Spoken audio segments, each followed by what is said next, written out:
Greetings, friends, and welcome to another exciting, enthralling episode of the Why I Love Disney podcast. I'm here with my friends, David and Easton. How are you, fellas? Doing great. Couldn't be better. How you doing? Man, great. I'm great. Always great. I'm always great. Here to talk about Disney with my friends, and we're going to work on this bracket a little bit more. We're going to get through the second round today. I know that's on the agenda. I'm also super excited because I think I mentioned it in the last couple of weeks, but we are leaving Sunday for a trip to Orlando to go visit the Universal Studios parks for a week. Volcano Bay and Islands of Adventure and Universal Studios. So me and my kids are super excited about that. So I know this is why I love Disney, but I mean, my goodness, it's theme park related. You know, it's all in the same family. So yeah, we're pumped about that. Hey, one of the things that I love about Disney is that it has made Universal and all theme parks better. So it all kind of flows, you know? That's one of the things we love about the whole thing is that iron sharpens iron.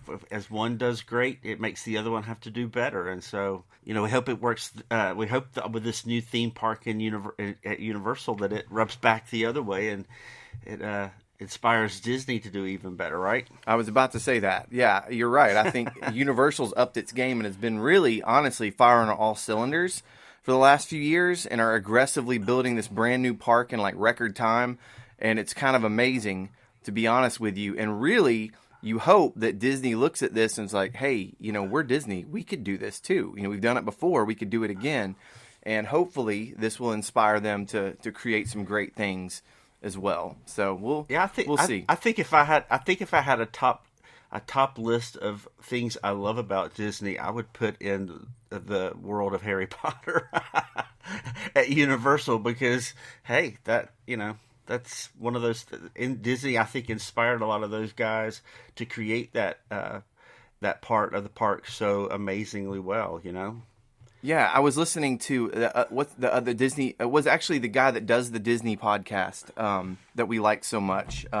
Disney Dish. Disney did, yeah. Jim Hill over there. He has another podcast that he started doing about Epic Universe and the Universal kind of things. And in that a recent episode, you guys should check this out. Maybe Easton, you could tag it in the notes too. They talk about the history of Wizarding World of Harry Potter and how Disney really had it in the bag, and this was going to happen at one of the Disney parks. And at the last minute, you know, it all fell through. Universal swooped in and got it. I know, David, you know a little about this history too.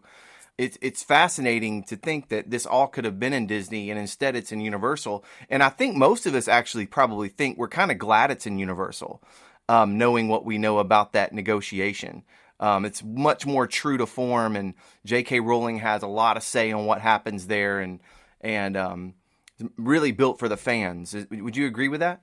I would agree with that. I think sometimes, especially it seems like in the movie business, they don't want to give the author of the book any control. And we've seen, unfortunately, many times they take a very successful property, and I'll use Disney, for example, with the Artemis Fowl.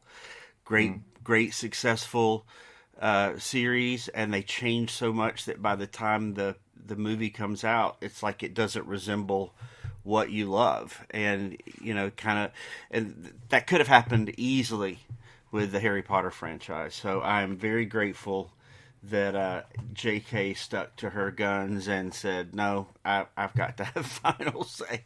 That's not Disney's way, though. They always want control.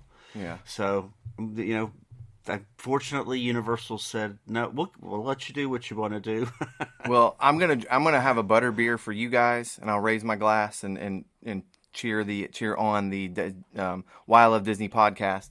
But I thought you guys might, since you guys are more seasoned theme park goers, you might have some tips for me or some items to bring, some stuff I need for this trip. You guys have anything for it? And our listeners here too can kind of take notes if they go to a theme park. I think let me ask you one question though before we do that. Mm-hmm. What we've been talking about you guys going down to Disney, and it's been a while since you've been, but you're going back to Universal instead of to Disney on this trip. What are your some of your top reasons that you did another Universal trip? Well, the top reason is value. We're going with a group down there, and it is about 1/3 of the price. A third. Like less than half the price of Disney. That's crazy. And I think Universal is aggressively pricing and there's other things too. It's just honestly less of a hassle to go to Universal.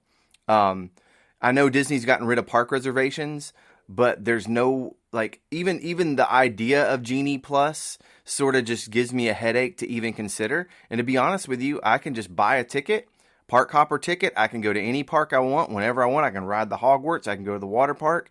I can stand in line for whatever ride I want to stand in line in. I can use the app that tells me how long a wait is. And there's one thing you could buy that ultimate thing it's on demand pricing, right? But I've never bought one of those. I've never needed to really.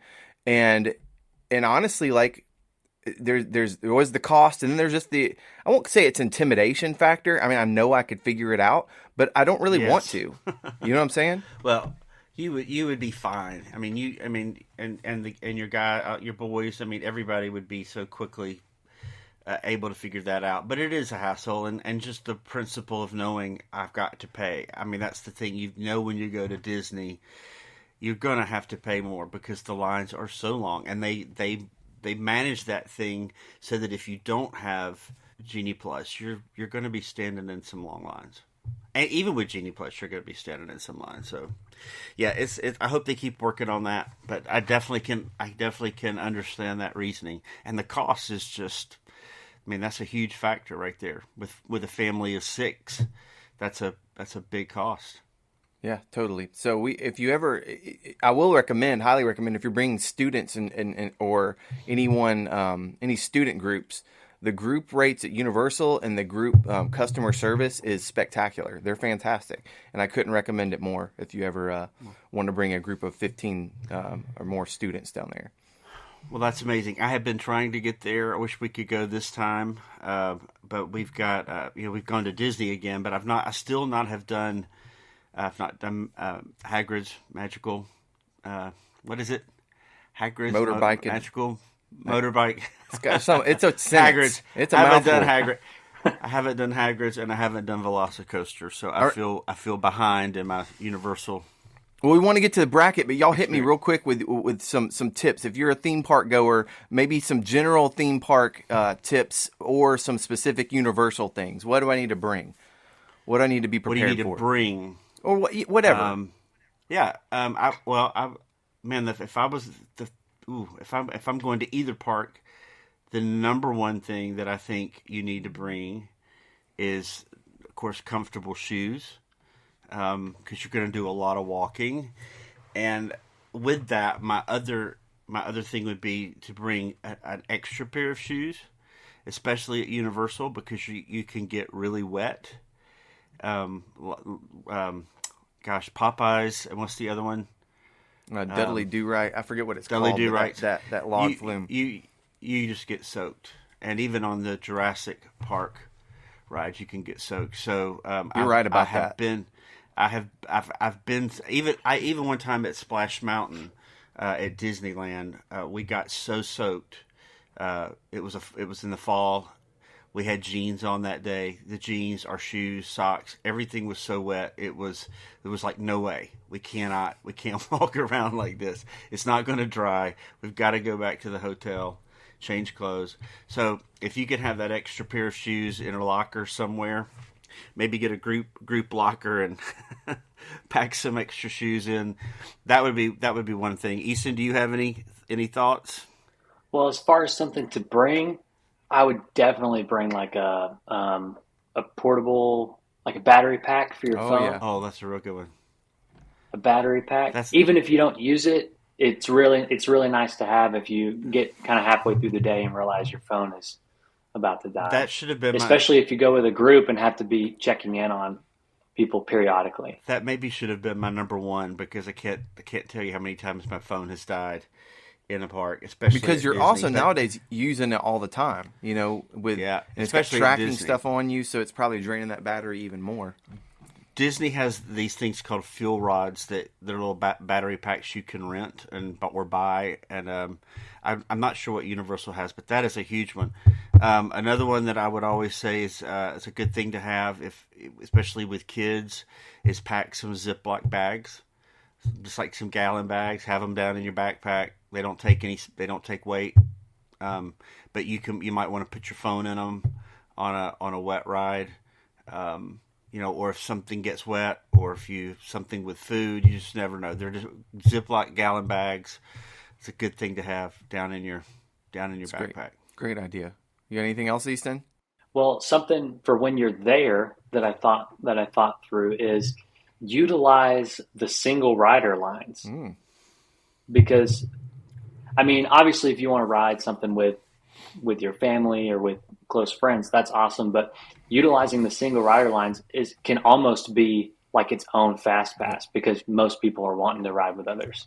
So if you want to get on a ride and then jump right back on it, just hop in the single rider and you can get there a lot faster. Usually, That's great. And then another good thing to always pack, just on because you're going to do so much walking, is it's not bad to have some Band-Aids in your thing, so that if somebody gets a blister, because they can be miserable if the shoes are wrong from the beginning, and somebody gets a blister on the heel, man, they can change the whole trip. That's a great point. I remember last time we went, we still did. Our kids are older than too big for strollers, but I brought one anyway, because we found that that putting all your stuff in a stroller, when you have a group of 4 or 5, is a little bit more convenient than dragging around backpacks and lockers, and then you get on a ride and you gotta stuff it in, one of those tiny lockers, and it never quite fits. So we actually found that to be helpful. But I think this year I was talking to my wife. She's like, we're not bringing a stroller. We're going without. So I'm actually, I'm curious to know, think through, what, would you bring one backpack? Do we each need a backpack? How do you guys go through that stuff? Well, it's if all of your boys have one, you do find yourself going, you got your backpack? You got your backpack? Right. You got your backpack? Because it's easy to leave them behind. We've done that before. I like to just take a drawstring bag, something like that that's not as heavy as a backpack. If I'm just taking my phone and a few items, something that's not so hard to get in and out. At Disney, a lot of times you have those on in the ride with you. Even on some rides, it's down under your feet, or it's in the pouch in the front. And it can be a little cumbersome to get a big backpack in. So I try to figure out the smallest thing I can take. Now, Universal, a lot of the rides like Velocicoaster, you're going to have to put everything in a locker. So right. If you have a giant backpack, a giant family backpack, you've got to find that you're going to have a bigger locker. So you got to pay for those too. Yeah, I would try to go, everybody, here's your bag. It's got your phone and your necessities, and just check everybody all day long. Make sure everybody don't lay your bag down.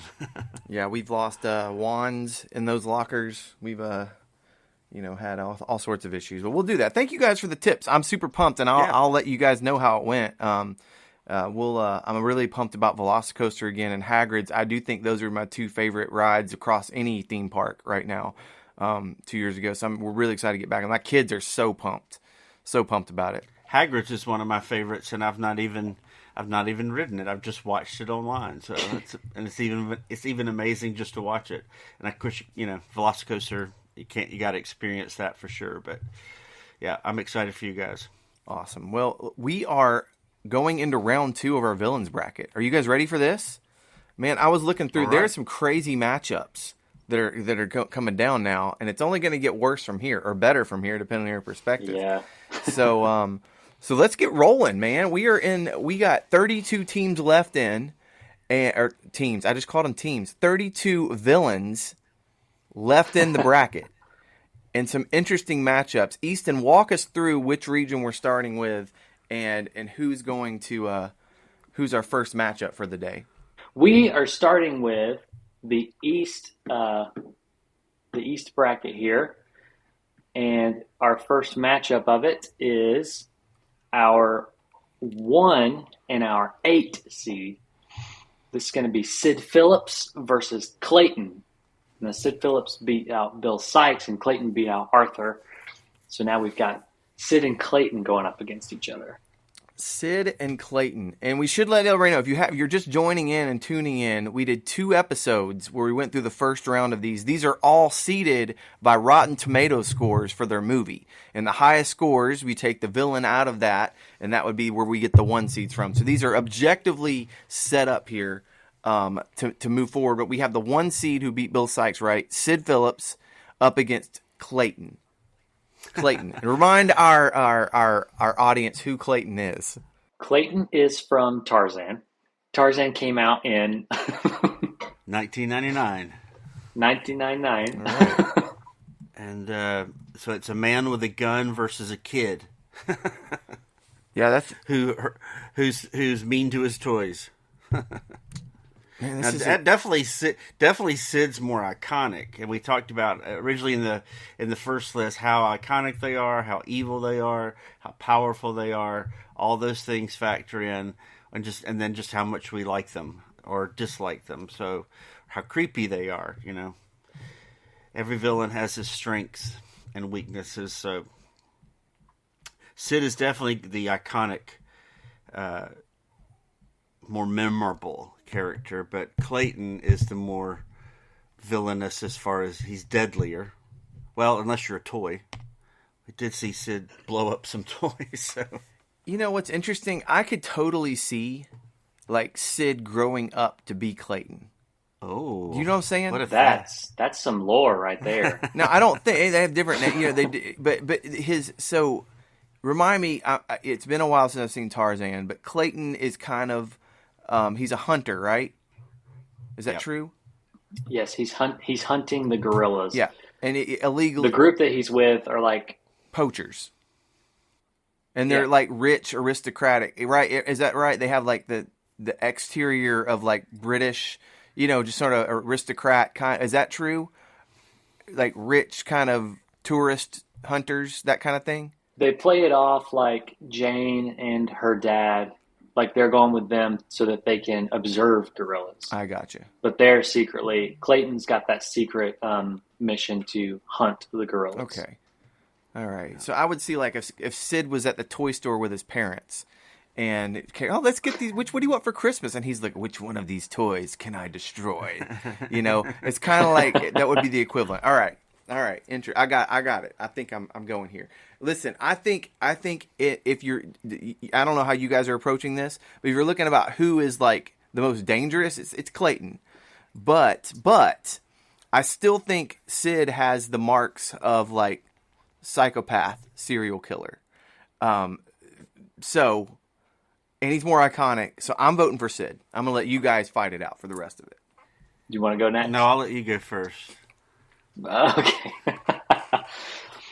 Okay. I think you're absolutely right. I think who's more, would you say, dangerous? Clayton is definitely the more dangerous of the two. But I also do agree with you that Sid is more iconic. And I think once we get later into it, I'm really going to have to start thinking about, like, who is truly more evil, like who's more dangerously evil. But for now, I'm perfectly happy sending Sid through also. All right. I knew you were going to. I knew that was going to happen. I don't know, maybe I'll give Clayton a point. Just, I mean, if Sid had been mean to his sister, he did take her doll, but he doesn't like... He took her doll and took it apart. But he doesn't hurt her. You know, he doesn't hurt the dog. Clayton's more in that line. He puts a pterodactyl head. Yeah. Poor Janie. Well, it doesn't matter. Either way, Sid's going through, but, you know, there are a few of those characters like Clayton that they don't have the iconic score, but they're pretty evil. You forget about them, but they're pretty evil. And again, I think I said this in the last one. He definitely has one of the worst villain deaths of all, so. All right, Sid Phillips moving on through, but I don't know how much. I don't think this kid's going to have much hope in this next round. We'll see. 'Cause there's some heavy hitters coming through. Yeah, heavy hitters for sure. Okay, so next up we've got our 5 going up against our 4. So it's going to be a close one. It's Jafar up against Randall. And Jafar's from Aladdin. Randall is from Monsters Inc. Well, I can do this one easy. It's got to be Jafar. He can turn into a giant. Well, he's got the power. He's got the mind control, and then if he's got the genie powers, he's and doesn't do anything crazy. He's all powerful. So either way, he's got Randall. Maybe if we had, that was a tough one. If we had picked Waternoose as the ultimate villain of Monsters Inc., might have been a matchup. Unless Jafar has the genie powers. If it's just regular Jafar, Waternoose with all those claws and eyes and creepiness might have had a chance, but I don't think Randall could stand against Jafar. Randall would be like Jafar's sidekick. If he didn't have Iago, he could have Randall, like a slimy salamander. Yeah, that makes sense. No, I agree with you. And again, if Randall is definitely an antagonist, but not the master manipulator. Jafar is like, evil with powers. So evil with powers. And manipulative, and in a position where he uses his, even before he gets the genie powers, he's mind controlling the Sultan. You know what I mean? Like it's a big deal. So I'm with Jafar as well. Yeah, me too. I'm all for Jafar. I love Randall, but I think Jafar is going to take this one easy. All right, Jafar moving on. Jafar moves on. Next up, we've got our 6 up against our 3. This is Gaston from Beauty and the Beast up against the Evil Queen from Snow White and the Seven Dwarfs. I think this one's interesting because it's the two that are known for their vanity. Like, that's weird that happened. The queen wanted to be the most beautiful, fairest in the land, and Gaston thinks that he is. So we've got the two people that pull out mirrors more than anybody up against each other.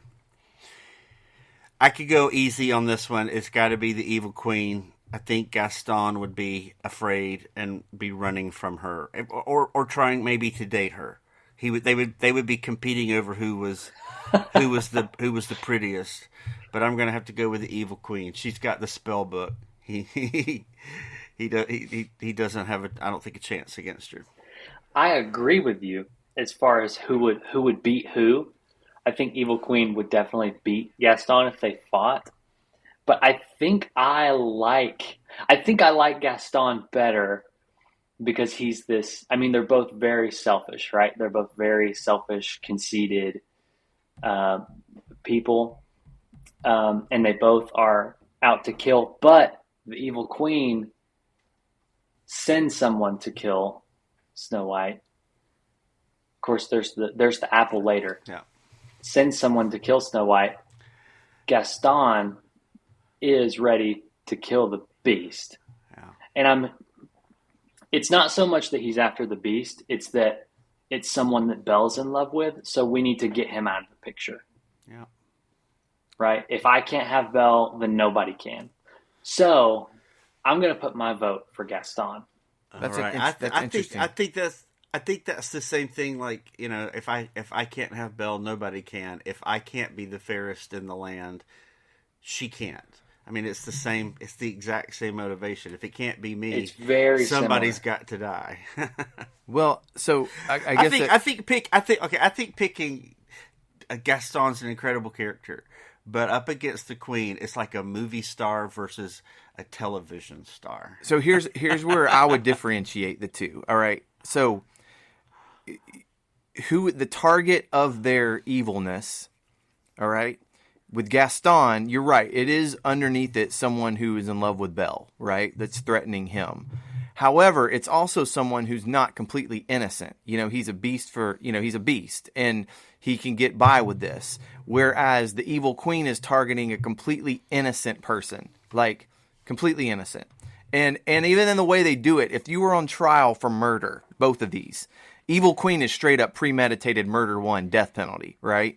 Gaston, you could argue like second degree, maybe manslaughter. You know what I'm kind of deal. Like he's gonna give a good reason for why he's doing it, and he's gonna like, even though he's sinister, he's gonna like pump the crowd up, the pot up to like, be on his side for this. Take up the pitchforks and go kill the beast. Right, kill the beast. So, and there's a lot of like connotations of misunderstanding of like. People who are different than you or things that are different than you. You know what I'm saying? Like, there's a lot of that baked into Gaston, which is also evil. But the evil queen is just like, I feel like just sinister, evil, diabolical from the beginning, and just like wants to kill the innocent little girl who makes her feel a little less inadequate. But first a hired hitman, and then when that doesn't work, takes it on herself, to do it. So I'm, for that reason, and her evil is in her name. I mean, you got that's not something to sneeze about. When evil is part of your name, evil queen, that's an extra. So I'm going to vote for the evil queen as well. Again, I think Gaston is evil. It's a tough one. Let me just throw in here that Belle's father does not approve of Gaston, so Gaston throws him in prison. That's a great point. That is a great point. Crazy old dad. We'll get rid of you too. That's a good point. How about when the queen says, "Bring me her heart in this box"? I mean, that's pretty. And but she's not smart enough to know the difference between a real heart and a pig's heart. Well, she probably never looked. She didn't look. She just trusted that he had done what she said. But the other thing, when she says, after she turns into the hag and she's figured out she's going to do this sleeping death potion, she looks to see if there's an antidote, and it says "Love's True Kiss," and she's like, "Oh, that won't matter. They'll bury her alive." Ha ha ha ha. And she's laughing that it's funny that she'll be buried alive. So. They're both evil. They're both evil. Vanity is a cruel thing. Let me ask you this: I'm trying to think of the end of Beauty and the Beast. Is there any like moment where Gaston's like, "Oh no, I'm sorry," ever? No. Well, he fakes it. He fakes a sorry. Okay. Yeah, he says, "Don't let me fall. Don't let me fall," and so the Beast has pity, and that's when he stabs him. That's right. That is pretty dang evil. That's pretty dang evil. This is a tough one. There's a couple of these we're going up against. I mean, definitely two of the most iconic villains of all, and it's going to get down to one. So it's going to be some tough. Right. That's right. Some tough. Not everyone can go through. Definitely, if they do, in the merchandising, they're both. If they do a villain series of anything, those two are going to be in it. Yeah, I agree. That was a good matchup. But Evil Queen moving on. Sorry, Easton. That was a valiant effort, though, to argue for that. I do appreciate it. I tried. I made my case. And I'm the one, like, to make it to. Like, that's very convincing. I think that all of these are going to, from here on out, we're going to have a hard time. Well, I'm looking at this next one. Easton, set this up, man. Yeah, we have our 7 going up against our 2. Now, this is Ursula from The Little Mermaid versus Cruella de Vil. Daggone. I feel like Ursula is way underseated, but I know, it's crazy. But Cruella is a legit too. Like, it's a great villain too. This is amazing. I don't know. This is going to be tough. I would love to hear some arguments before we actually like just jump in on one side of this. Does any of y'all have a strong opinion that you want to go first? Because I do not. I'm torn. I just wanted to point out that you said about the seating that right now on Rotten Tomatoes, 101 Dalmatians and Cinderella are very highly scored. Pinocchio is the most highly scored Disney animated feature on Rotten Tomatoes, but Cinderella and 101 Dalmatians are right up there. That's why Cruella is a higher seed than Ursula. Which is really interesting how those two older classics have jumped up over some of the 90s Renaissance movies, because that wasn't the way it has been. I don't run, how those things have. I have a quick question. Like, how does it change at all? Like, are there more reviews being written about these movies? Yeah. Like, And that's why I think with this, I think with Cinderella, I don't know. That's a thing I want to figure out. But I do know that Cinderella had a remastering, and they re-released it on 4K. The Ultra HD stuff. So that could have rendered it, more reviews. I suppose it wasn't in the movie theater, but that's the only thing I can think of that could have pushed it up like that. Maybe Dalmatians got reviewed more when Cruella, the live action, came out. I don't know. But they're both very high. Well, if anybody has a strong opinion on this, you go first and make this argument. Well, I can say that if nostalgia-wise of these two, Cruella's just she's a fun. They both have their fun moments. They're both incredible voice performances. They're both incredibly animated. Cruella's it's kind of like the Gaston. Can be a little more likable because you're chuckling even though she's evil. I think Ursula is more terrifying. I think Ursula definitely had the ability to terrify children in a theater more than Cruella. Those are the first couple of things that go through my mind. Well, between the two, I think that Ursula is more calculated in the way she goes about her plan. And I think what she is after, not to downplay like turning dogs into furs, right? That's horrible. But I think that what she is after is much more evil than that. Like she's a power hungry villain that wants to rule all of the seas, and she's going to go through the king's daughter to do that. Yeah, I don't think she. Yeah. Oh, you talked about in last week's episode about how she has all of those people or mer people as little worms. Yeah, whatever they are, little soulless. Yeah, I don't know. She's taken something and left them with their souls or whatever. I'm not sure what they are, and she does have like pretty cosmic powers. I guess she does. I mean, she's got the ability to do she has all the potions and that kind of magic. Of course, she's more terrifying at the end because she's got King Triton's trident. So that's where she, makes herself ginormous. But she definitely has a lot more power than Cruella. Yeah. It feels like Ursula is much more like diabolical in the sense of like these Faustian deals that she knows are set up to manipulate from the beginning that they could never win. That it seems like it's a deal, a bargain, and then in the end she knows she's getting it all and their soul. That's a big deal. And we're also dealing with like sea creatures, mermaids and mermen. It's more, the stories of the gods, if you will, King Triton, that kind of thing. It feels a little more cosmic to me than someone who PETA would very much dislike and is, I don't know though. Cruella, man, she wants to skin Dalmatians to make a coat. Yeah, they're both. I mean, cute little they're puppies. Both pretty bad. And these days, you're like, puppies are always worse, right? Puppies are the worst thing you could try to kill. Oh yeah. I think Ursula's the more complicated of the characters. Cruella's more of a comical villain. She's just erratic, wants the coat, throws things, she tantrums. She's like a big child. She's like a big spoiled rich kid. All right, so we're gonna have to vote. So I guess I'm convinced. I'm gonna jump in with Ursula.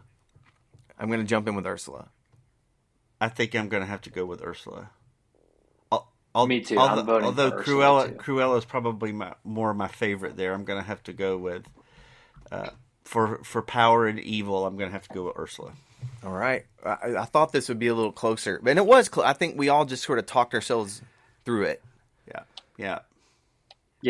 All right. Awesome. So we now have the Sweet 16 of the East is now Sid Phillips, Jafar, the Evil Queen, and Ursula. Dude, that's a star-studded region right there. You know what I'm saying? Yeah, that's a strong That's region. what's coming up. So let's move down to the Midwest. Set us up, Easton. All right, Midwest. First up, we've got our 1 seed going up against our 8 seed. We've got Stinky Pete from Toy Story 2 going up against the Headless Horseman from The Adventures of Ichabod and Mr. Toad. Well, this was a pretty easy one. I got to go with Headless Horseman. You know what's funny? It's an upset according to the seeds, but like I think this is so obvious. You know, like the Headless Horseman is much scarier and much more evil than Stinky Pete. You know, Stinky Pete gets his comeuppance at the end, but doesn't even he have a moment of like he's kind of sorry for what he gets shown up and he gets a sob story at the end where we all sort of feel for him, right? A little bit. He's not like kind of. Yeah. It's just hard to. It's hard to. It's a toy up against the Headless Horseman. Come on. Yeah. The Headless Horseman. He doesn't have a head, and he's a horseman. And I think if you're going up against anyone with "the" at the beginning of their name, they're probably going to. That's a great point. So are we all in agreement? Headless Horseman is upsetting Stinky Pete. Headless Horseman. I think so. All right, Headless Horseman. Moving on. See what? See First you, number 1 seed out. Tough to see you go. Next up is our 5 against our 4. So it looks close on paper, but I really don't think it is. We've got Otto as our 5 from Wally, and he's up against Chernabog from Fantasia. And I can go ahead and start off right here and just vote for Chernabog. And I don't feel like I need to explain why. Yeah, I'm with you. I mean, we love Otto, and but yeah, Chernabog's going a ways. I feel like the next matchup between Chernabog and the Headless Horseman is going to be really interesting. I think it's gonna be. I do think next to Chernabog, something as frightening is AI computer systems taking over the world. I mean, that's pretty evil right there. That's a great point. That's a good point. Yeah. And Chernabog, the epitome of evil up on top of the mountain. So, but for true terrifying, just in appearance, I got to go with Chernabog. All right, Chernabog moving on to the Sweet 16. Next up is our 6 going up against our 3. This is Scar as our 6 from Lion King, and he's up against Ernesto de la Cruz from Coco. Ooh, there you go. Dang it. Oh gosh, this is I tough. kind of feel like Scar is a big heavy favorite here, but man, I'm going to make you a case for Ernesto really quick. Do it. So they're both, Ernesto steals a dude's songs, David.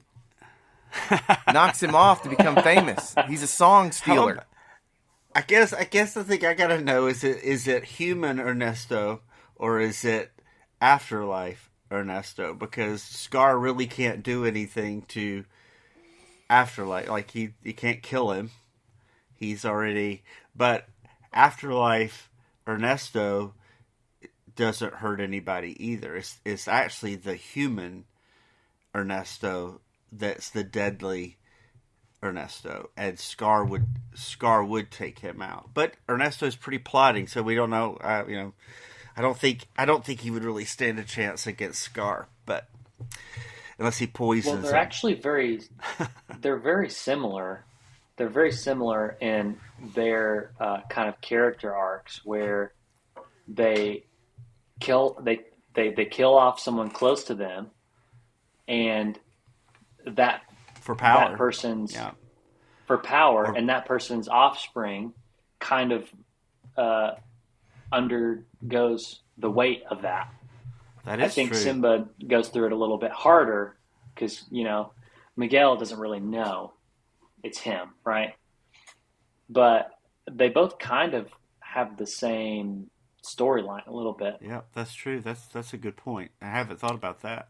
Yeah, I agree. But I think after even I love Coco. It's one of my favorite Pixar movies, along with Onward. I think I'm going with Icon here and going to stick with Scar. Yeah, I think it'll make for a better tournament down the line. So I'm going to go with Scar. I do enjoy the character of Ernesto probably a little more myself, but I have to say Scar is the more he's got to be my pick here. Yeah, I think just based off of how iconic he is, I think it would be wrong to not pick Scar. Yeah, we're like the TV executives really hoping Kansas, North Carolina, Duke, and Kentucky win, right? It's kind of the equivalent. Now we need Scar and then Sweet 16 to get more ratings for this podcast, right? There you go. Yeah, I think that we'd have a lot of people mad at us if we did not put Scar through. Yeah, and this is actually is rigged. This is actually rigged because that's how we do it. All right. All right, so one more matchup left in the Midwest bracket to go to the Sweet 16. Yep. It's our last one of Midwest. We've got our 10 going up against our 15. Our 10 in this case is the Queen of Hearts from Alice in Wonderland. And she is up against the Horned King from the Black Cauldron. Oh, gosh, man. This is a good matchup, too. Yeah, these are going to be some tough Sweet 16. Because the thing that makes the Queen of Hearts, like, I want to make a quick case. She's nuts, right?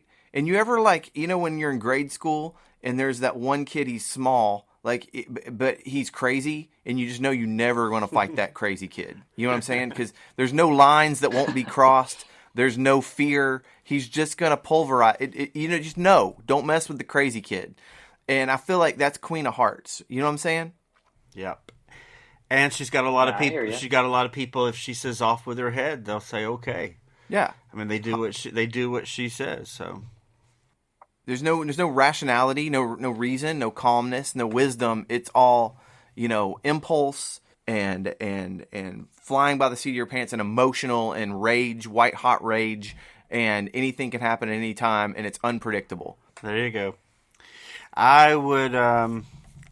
Queen of Hearts still has that comedic flair. I mean, she's kind of silly, you know. She's gonna, you know, have heart-shaped underwear, that kind of thing. And Horned King, even though he's not on as much like merchandise, Queen of Hearts is obviously Alice is a iconic movie in so many ways. But the Horned King, I mean, there were people that didn't go see the movie because they thought it was going to be too much for the kids. It got a PG. I guess it was the first PG rated animated film just because they thought it was going to be so terrifying.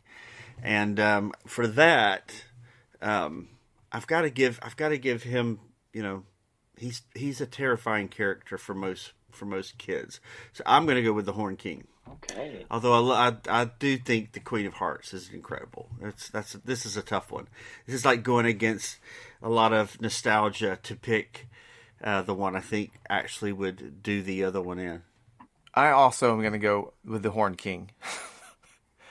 I made the case for Queen of Hearts. I do think the unhinged part is there, but you're right. The Horned King is just much more menacing and terrifying, just plain and simple. If the Queen of Hearts had magic, that would be like a you know, maybe a factor. But she doesn't have any power like he does, apparently. Well, I'm also going to vote for the Horned King here. We're going against icon. We're going against nostalgia. We're putting the Horned King through. All right, Horned King, moving on. That concludes the Midwest bracket. We've got the Headless Horseman, Chernabog, Scar, and the Horned King. Now, this is probably the most diabolical, scary region. Whereas the top one, we get All-Stars. You know, we get the scary. This is the scary region coming out of here. These are some great Sweet 16 matchups. Let's move on to the West region. All right, first up, we have our 1 seed going up against our 8 seed. This is Stromboli from Pinocchio up against Mother Gothel from Tangled. This is interesting to me. Interesting. Again, one of the things I think works against Stromboli is he is one of a few villains in Pinocchio, not like the main one, like one of a few, right? So, right. Mm-hmm. And I think Mother Gothel, and we brought this out last time, you know, to do this to your own child, to be villainous to your own child, is kind of an extra, like, it gives you extra points, I think, in my opinion. What do you guys think? Or to a child, but she's not really her. She thinks she's her mother, but she's not her mother. You're right. Already from the beginning, she stole somebody's child. I mean, I can go easily on this one. It's got to be Mother Gothel. That's a great point. She did steal the kid. Daggone. She stole the child. She would ruthlessly. She's hid her away. She would kill anybody that came close to disrupting her. And again, it's all vanity. It's all about being young and being beautiful, and but she also just seems to have more power. I mean, I don't think you ever really get to know like what her powers really are, because other than this, that she's got this flower, you don't really know. What does she have magic powers, or is she just ruthless? I guess she's just ruthless. But excuse me, I think I've got to go with her. She's just more murderous, and Stromboli's a greedy guy. I think I've got to go with Mother Gothel. Yeah, I think for all those exact same reasons, I've got to go with Mother Gothel too. Can I ask you guys a question? So this is Tangled, right? We're talking Tangled. I got to make sure I got all this correct in my head. All right. So Mother Gothel human traffics a child. All right. Hides and locks imprisons this child. Harvests this child's hair, right? For her own youthfulness and vanity. Would that be an accurate assessment? That would be accurate. Dude, there's some like powerful, like under the surface metaphors and like comparisons you could make if you were a conspiracy theorist. I'm going to need to rewatch Tangled and see if there's any maybe clues in there. I'm not saying I'm a conspiracy theorist. But I'm saying when you lay it out like that, interesting. I've never thought of that. Stuff. I mean, they just honestly this morning they just raided P. Diddy's house in Los Angeles, and he apparently is on the run. It's pretty amazing how the world is. It's evil. World is. I think Frollo says the world is ugly. Yeah, we voted him out, but Mother Gothel's kind of the same character as Frollo because she's got Rapunzel trapped in the tower like Frollo has Quasimodo trapped up in the bell tower, and they're both saying, "I'm the only one you can trust. The world's an ugly place. You've got to stay up here. You've got to hide. Let me take care of you. I'm the one that looks out for you." And both are both lying. They both killed, or stolen them from their parents. So interesting. Yeah. Really good. Feel free to edit out all that conspiracy theory talk if you'd like, Easton, but I'm also voting for Mother Gothel. Well, me too. So Mother Gothel goes through. Next up, we have our 5 going up against our 13. Okay, this is Oogie Boogie from Nightmare Before Christmas is our 5, and he is up against Percival McLeach from Rescuers Down Under. Yes, and just to, in case you haven't heard before, we did allow Oogie Boogie into the lineup, even though he is not considered a Pixar or a Disney animated feature villain. He's the only one outside of that. He is part of the Disney family, but he's not technically part of Disney canon. But we put him in because we know he's so iconic to so many people. And he is a classic villain, and he's a huge presence at the Disney parks at the Halloween season. So, we talked about how evil Percival McLeach is, and that he, again, kidnaps a child, dangles the child over a crocodile pit, murderous, but terrifying, the thing of nightmares. They're both terrifying thing of nightmares in many ways, but I think I'm going to have to go with Oogie Boogie. Just demonically evil, nightmarish, terrifying to a lot of kids. I know my kids did not. They were pretty affected by Oogie Boogie in the day, so I'm gonna say him.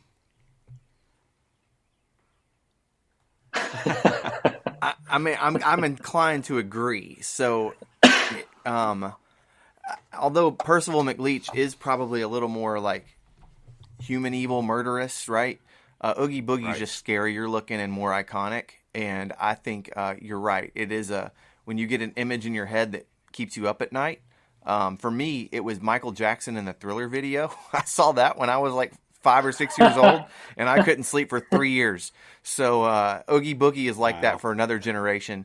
So definitely Oogie Boogie for me. Oogie Boogie I did not lose sleep over Oogie Boogie, but I just saying like Oogie Boogie, I could imagine he has caused small children to lose sleep.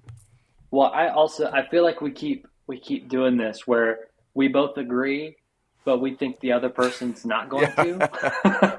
Right. And so we're waiting for each other. But I agree also. I'm gonna put my vote for Oogie Boogie also because he is just, he's just scary. He's so much scarier. Yeah. There's this whole group of villains like Percival, Clayton from Tarzan. These guys are like hunter, bully, and they're pretty ruthless. I mean, it's just hard to figure out how they go up against somebody that's got magical powers and things like that. That's what it's coming down to. It's like who's more evil, but who has more power. I don't know. It just seems like in this one, somehow Oogie Boogie also has, in his world, also has a little bit more power. I'm with you. So Oogie Boogie goes through. So we have our 11 seed going up against our 3 seed here. This is Madame Medusa from The Rescuers going up against Syndrome from The Incredibles. Oh, man. Now, let me go ahead and say Syndrome killed off a lot of superheroes trying to build something strong enough to kill Mr. Incredible because he wants to be the greatest superhero, and then he wants superheroes to not exist anymore. Yeah, he got his feelings hurt. He feels slighted, and he's vengeful, and he's angry, and he's trying to ascend the throne of superheroes. That's a big deal, and he succeeds. He largely succeeds, and almost completely succeeds. Definitely to a child, like in the movie Penny, Madame Medusa is truly terrifying. She puts her through all kinds of horrific things, but she's kind of like that character. She's kind of like Cruella. She's reckless and she's erratic, and she shoots a gun and at people and blows things up just because she wants something. Like in the Cruella wanted a fur, she wants a diamond, and she's going to do whatever it takes to get it. But she still has a lot of slapstick wackiness. Even though she's evil, she's got a lot of slapstick craziness. She drives the car crazy like Cruella. There's a lot of parallels there. But Syndrome is just, and you kind of feel like, he's troubled from the beginning. But when you see how many people he has done away with, that's pretty. It's like, and he's bragging about it. I just think I have to go. I have to go with Syndrome here. Yeah, he also when he captures Mr. Incredible, and they all think that he killed Mr. Incredible's family.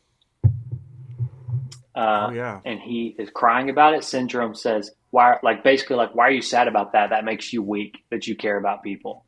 I'm with Syndrome too. Team Syndrome here. And Syndrome's going to have although he's not.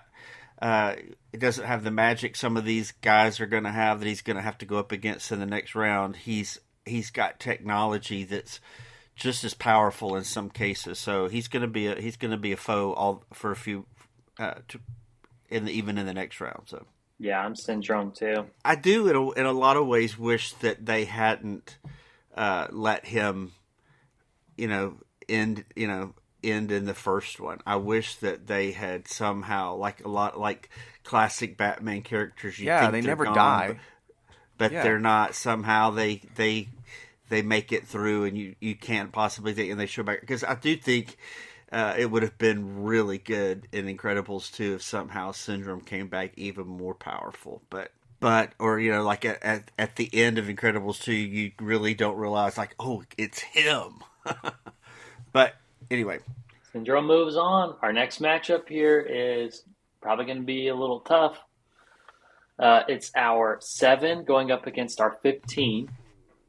And our 7 in this case is Maleficent. And she is up against Prince John. Two classics. I'm going to make the argument that the 15 seed for Prince John, he's way underseeded. Now, I know it's objective, and I know you're just pulling this out, but, like, he seems underseeded to me. Like, in terms of, like, in the bad guy, you look at, he even went up against Charles Muntz in the first round. I would have maybe flipped those seeds in my mind. You know what I'm saying? Like, in terms of power. So I love Prince John. I love that character. It's from one of my favorite Disney animated movies of all time. And I could make a case for Prince John here, but Maleficent is like another iconic worst evil. And I have to, even Robin Hood apologist, I'm picking Maleficent. I'm not even going to try to argue Prince John. Easton, do you want to go? Sure, I can go. I'm going to have to agree with Dustin on this. I like that. I like Robin Hood more than Sleeping Beauty, but in this case, plucking the villains out of them, I mean, Maleficent is like, if I walked up to almost anyone and said, name a Disney villain, most everyone's probably going to say Maleficent. So I'm going to have to vote for Maleficent too, despite the fact that I love Prince John and Robin Hood. Yeah, it also goes to the fact that, with Maleficent is the mastermind kingpin. Prince John, his brother's going to come home at some point. You know what I'm saying? Yeah. And then it's all going to be over. So there's that. Yeah, I'm gonna. It's easy for me. I think just in a matchup, he doesn't have a chance. Even though it's one of my favorite movies. I like him a lot. She's probably to a lot of people the queen of Disney villains, even over the evil queen. Yeah. So I think she's the match winner here. All right, moving on. That was pretty easy, even though I'm sad for Prince John. But hey, get more evil maybe next year, Prince John. Yes, that makes our Sweet 16 for that region. Mother Gothel, Oogie Boogie, Syndrome, and Maleficent. Wow, all right. And that makes me really not excited to have Syndrome go against Maleficent because I feel like I know where that leans, and that makes me sad. So, next, our last region South. Here, we've got our 1 seed going up against our 9 seed. Our 1 seed is Lady Tremaine from Cinderella, and she's up against Shan Yu from Mulan. I mean, dang is right. It depends on how you want to approach this, David. Set us up. Well, this is a tough one because these two characters aren't really anything. They're not as matched equally, like in a lot of ways. Lady Tremaine is the number 1 seed because Cinderella is so highly scored on Rotten Tomatoes right now. Man, they're both terrifying in their own. I mean, he's obviously terrifying. But she's in that Mother Gothel terrifying kind of way too. Although she doesn't even pretend. Like she's not like Mother Gothel and Frollo where she pretends to like you. I mean, Cinderella knows she doesn't like her. I mean, and she still has to do what she says. I do think Lady Tremaine is such an iconic older character. I don't think she's as terrifying to younger generations. This is a tough one, but I think for iconic, I think of the stepmother. But when I think of scary, fearful, murderous, powerful, I gotta go with Shan Yu. So you're moving Shan Yu on? I think I have to. I don't see how you can't. Dustin, Daggone, man. Like, yeah, I agree. Like, if they were to fight, Shan Yu wins, right? Shan Yu is bloodthirsty. He'll kill you without, at the very least, we don't think has Lady Tremaine ever killed anyone? Not that we know of. I mean, I guess there were the sequels. She's more.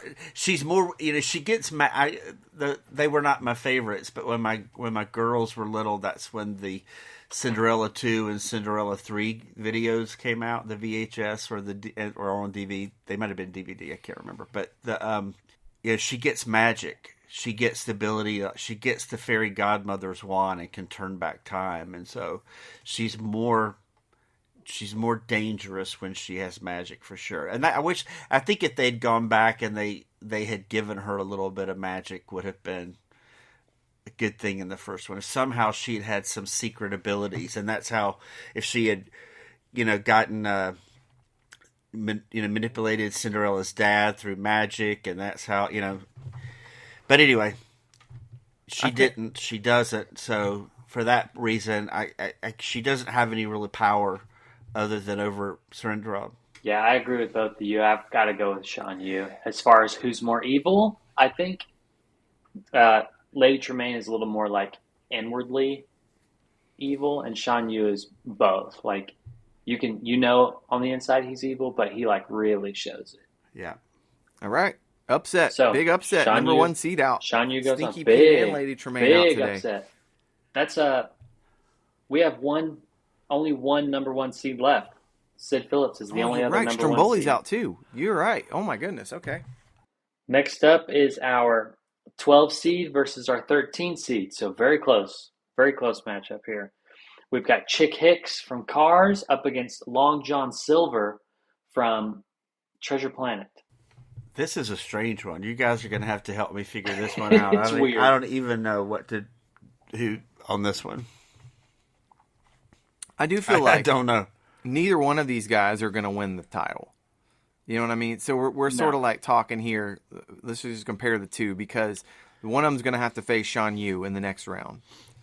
And neither one of them strike me as like the most scary, intimidating. Chick Hicks is more of a, comical, win at all costs sort of dude. And, I don't know. I don't know who to pick here, but I don't think they're going to last very long. Yeah, it's kind of unfortunate because Shan Yu, we know one of them's going up against Shan Yu, and I feel like neither of them are going to beat Shan Yu. So we're kind of just picking who goes out in the Sweet 16. You could say that Chick Hicks is made out of metal and could run over these people, if you want to go that direction with it. I guess. And he's faster. He could get away. You know what I'm saying? Shan Yu's got horses. You know what I'm saying? Like, we're not doing that one yet, but you see what I'm saying? But Long John Silver, this is from Treasure Planet, right? So he's on a spaceship. Yeah. So there is that. Okay. So definitely, I mean, this was with Treasure Planet, we went with Long John. We could have gone with Mr. Scroop, who's even his wiki, his Disney wiki thing says alien spider crab-like creature. He's definitely scarier. He definitely would have fit this villainous matchup thing better than Long John, because Long John he's a crook. I mean, but he's also got kind feelings for Jim Hawkins. We don't really see any kindness from Chick Hicks, right? Yeah. No kindness. All right. Well, if you tell me there's a little kindness in Long John Silver, that's making me lean toward Chick Hicks. He kind of has doesn't he have like a little redemptive arc at the end, Long John? A little bit, but the kind of thing like, it's like that, I like you, boy, but if you cross me, I'll have to kill you. I mean, that's what you kind of think. Like, oh man, he really likes him, but he'd kill him. I respect the honesty though, so for that, I'm going with Chick Hicks. Yeah, I don't think either of these. I like as a character, I like Long John better than Chick Hicks, but I just think Chick is just. I think in this case, I got to go with that one for some reason. Like you said, I don't think neither are going to make it. Enjoy your Sweet 16. Long John Silver, yeah, for real. Long John Silver kind of makes me think of Yondu from the Guardians movies. I can see that. Kind of like that same kind of role. Like he's a bad guy until you really like him, or not until. I mean, like a bad guy that you do like. Right. He's a cool character that. You know what I'm saying? I know, totally get that. That's a good analogy. I like that. But I think that Chick Hicks is one that you are supposed to not like all the way through. And I think that comes through kind of well. Like he's meant to not be liked. That's why he's so selfish and conceited. Yeah. And so I think I'm going to have to vote and send Chick Hicks through to go up against Sean Yu. It's going to be an interesting matchup, too. Chick Hicks That's made the it. surprise. If you'd have told me Chick Hicks, will he be in the Sweet 16? I'd have said, no way. And here he is. Yeah. Just how the matchups roll. Yeah, I kind of would have thought Long John would have made it, but here we go. All right, next matchup here. We've got our 11 versus our 3. I think, personally, I feel like these seeds should be switched. Kind of like how you felt with, how'd you feel? With Prince John and Charles Muntz. But our 11 seed is Captain Hook, and he is up against the 3 seed, which is Gabby Gabby. Yeah, I think I made the point last time that Gabby, don't discount her coldness, her cold calculating. She doesn't seem scorned. She seems focused and sort of psychotic to me. Yeah. It's a very cold, I want this, and I will stop at nothing to get it. And she doesn't, and not empathetic towards anybody else. Exactly. Like she doesn't even, nobody else has feelings but her. Yeah. It's a pretty scary character. I agree. And it's a creepy doll. Who she could go on to be. But as far as iconic Disney villains who are murderers, who do kill, and who do attempt to kill. I mean, we know he shoots somebody, and we know he tries to. He makes Wendy walk the plank. We said all those things in the last one. This was an easy one for me. I'm going with Captain Hook. But I mean, it's like they go through Disney. You know, after having the Wicked Queen, and then maybe the stepmother. It's like you go through. We're gonna have the Queen of Hearts. We're going to have Captain Hook. We're going to have Cruella. The villains become a little bit more comedic.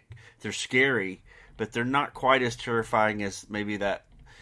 Maybe till you get to Maleficent, that might have been for that next generation. But they do a lot. They give a lot of them a comedic role. You see through a lot of these. Well, I'm with you. I'm on Team Captain Hook. I made a little case for Gabby because a little nod to her. Kept it close to the end of the third quarter, and I think. But Captain Hook, you're right. He's iconic. He's all over the parks. He's been portrayed over and over and over again, Disney and otherwise. And so for that, I'm voting Captain Hook as well. And now it's up to Easton. I would like to see what happens to Gabby Gabby. I do think that's an interesting story. Like, does she become Woody? Does she go to this when she finds her new home? Does she go there and take the role of support, or does she go and take control and ruin all the toys' lives where she goes? Or even further than that, play it out even further. Once said child grows up, Ella Andy, then how does she deal with that? You know what I'm saying? Again, so. Yeah, there's a lot there. Maybe Toy Story 5. Maybe we get a little, which they're working on. It's coming. You're right. Yeah. Who knows? Coming. But Easton, you haven't voted yet. It's coming. Well, I'm going to vote for Captain Hook, too. Technically, it's an upset, but I don't really think that it is, actually. I agree. They had a rough early in the season and, or lower season. Now they got it all together. All their guys are back that were hurt. And Captain Hook's got his hook sharpened up, and he's ready for the Sweet 16. Yeah, he's ready to go. All right, it's our last matchup here of our 32. Very last one. We've got our 10 seed versus our 2 seed. This is Hades versus Bellwether. This is an unfortunate easy one for me because I said on a couple episodes that I think Zootopia is probably a perfect movie. But I mean, Bellwether to me is never beating Hades. So I've got to vote for Hades. Hades would be eating like a leg of lamb. I think you're right. I think I got to go with Hades. She's a great character, but Hades is more iconically villainous. His name is one of the English words for hell. In every way. I mean, come on. Bellwether. I was going to try to be a contrarian and give a case for Bellwether and vote for Bellwether and make David decide, but the cat's out of the bag. We already know who's moving on. And you're right. I would just be being difficult at that point. So it is Hades. I vote for Hades too. Moving on. Hades all the way. So now we have our Sweet 16. So that's it. All right. All right. We're going to go through them again. So all of our Sweet 16. Up first in our first region, we have Sid Phillips, Jafar, Evil Queen, and Ursula. Next up is Headless Horseman, Chernabog, Scar, the Horned King. Next is Mother Gothel, Oogie Boogie, Syndrome, Maleficent. And finally, we have Shan Yu, Chick Hicks, Captain Hook, and Hades. Wow. This is going to be some good matchups coming up, man. Good matchups coming up. That's a great Sweet 16. I'm going to need to do some homework before we do this again and get this Sweet 16. And the next episode, just so we let people know, will be the Sweet 16 and the Elite 8 for sure. And we're going to see how much time is left. We may go ahead and crown a champion. We may do a whole Final Four episode just depending on time. But I'm excited to get down to it. You guys think we've done it? I think we've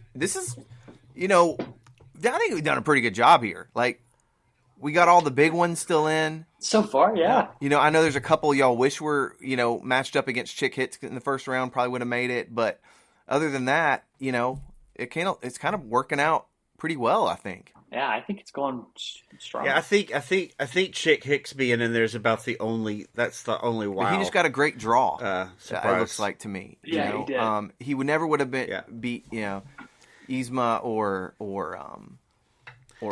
Otto or Claude Frollo for sure. You know what I'm saying? So it's just sometimes that's I'm not sure how Sid's going to make it, so we may see our last number one. Yeah, he's our last number one. Yeah, I think. He is our last number one. Has that ever happened? Has that ever happened in the NCAA? Have all the number ones ever gone out? I'll look that up. I'm sure that has at some point, but all gone out that early. No, I would say not by the Sweet 16. You've always had a number one in the Sweet 16, I think. Yeah. Interesting. Great work, guys. Can't wait for next time. And if you're following along at home, I'm sure Easton will attach this new updated bracket in the notes. Follow along with us. Let us know who your favorite villains are or where we got it wrong. Also, please leave a 5-star review. Isn't this fun? Come on, leave a 5-star review. Tell a friend about the show, too. And if you'd like to contact us, you can contact us through whyilovedisney.com or the Instagram. Easton, what is the Instagram? The Instagram is That's Wild Podcast. That's wild. That is wild.